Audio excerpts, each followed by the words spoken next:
A brand new Cincinnati seafood restaurant has closed just days before it was supposed to have its grand opening. John Matarese has the case of the juicy crab. But first, a new warning from the Better Business Bureau. John, what's going on? Craig, the Better Business Bureau tonight is issuing a nationwide alert for what it calls an epidemic of fake check scams. The Cincinnati BBB held a Facebook Live presentation downtown today saying that 500,000 Americans may have fallen victim to this scam. They say watch your mail for a check for several $1,000s for a job or sweepstakes. The sender tells you to deposit it in the bank and wire part of it back to them. But the check always bounces, costing you hundreds of dollars. We'll have more from the BBB on the signs of the scam tonight at 11. Toyota tonight is recalling more than 1 million hybrids, including 200,000 Priuses in the USA. The recall involves model year 2015 to 2018 Prius models for a fire risk. The wiring harness that connects to the power control unit can wear out and overheat. Check with your dealer if you have one. People all over the Tri-County area were excited by the news that a new seafood restaurant would be opening this week. But just days before its grand opening, the Juicy Crab tonight has been forced to close. We found out why and learned that it's all in a name.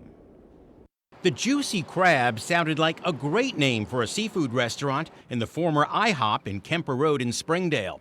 People working nearby, like Patricia Chestnut, were thrilled until she stopped by during its soft opening. There was a lot of people that was waiting in the hallway, and they locked the doors and said they was closed temporarily. Yes, the Juicy Crab is now closed just days before its official grand opening. A sign on the door says there are some operational concerns. But the real issue? There's already a Juicy Crab in Atlanta, and it is not happy. The first attorney we hired, he said that it's okay to use the Juicy Crab because we were in Ohio and they were in Georgia. It was okay, but it's not. Manager Anthony Dong tells me they received this cease and desist letter telling them to stop using a trademark name and similar logo. Dong says his family came up with the name on their own. We never tried to fake the Juicy Crab in Atlanta, Georgia.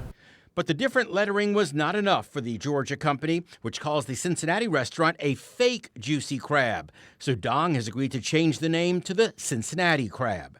The restaurant hopes to reopen in 2 weeks. They say that should give them enough time to change that sign and the name and logo on all their merchandise. It was a misunderstanding, and we'll fix it as soon as possible.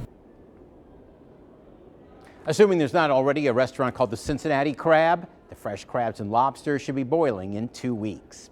Finally, it's You Win Wednesday. Tonight's National Cheese Pizza Day. Deals at Little Caesars, Domino's, and Papa John's. Also, Chick-fil-A has free nuggets this month if you download their app. And Chipotle has free DoorDash delivery through September 12th. On WCPO.com, read my warning about mice eating through the wiring in cars' engines. How to prevent it so you don't waste your money. Kristen.